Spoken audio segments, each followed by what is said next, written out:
একসময় ধান করতাম আমরা এখানে, সাগর তো অনেক দূর ছিল, সাগর তো এদিকে চলে আসছে যে সাগর দিকে আমরা তাই নাই। এটা দানি জায়গা, একসময় এটা দানি জায়গা ছিল, হ্যাঁ এটা দানি জায়গা, এটা আমাদের প্রপার্টি, আমাদের একটা সীমা দেওয়া দরকার ছিল, আমাদের নোটিশ করার দরকার ছিল, না কিছু করে নাই, ইচ্ছা মতো গাড়ি লাগা দিয়ে আমাদের রিসুট গুলো ভেঙে দিচ্ছে। এটা তো হয় না, আমাদের তো বলা দরকার ছিল, আমাদের সীমা দেওয়া দরকার ছিল। এটা তো ধানিয়ারি জায়গা, একসময় ধান করতাম আমরা এখানে, সাগর তো অনেক দূর ছিল, সাগর তো এদিকে চলে আসছে যে সাগর দিকে আমরা তাই নাই। আমরা কখনো সাগর দিকে যেতে পারবো না, সাগর আমার দিকে আসছে যে। এখানে নোটিশ যদি আমরা পাইলে আমরা তো অবগত করে এখানে আমরা দেখা করতাম, আমরা তো এখানে একটা নোটিশ আমরা এখানে পাইনি।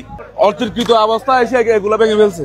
আমাদের এখানে এসি টিভি সবকিছু, অনেক কিছু চেয়ার টেবিল অনেক কিছু ধ্বংস হয়ে গেছে, প্রায় 2 কোটি টাকার উপর মালামাল ধ্বংস। এটা তো আজকের না, এটা তো অনেক আগে, দুটা ছাড়া এটা তো আসছিল না।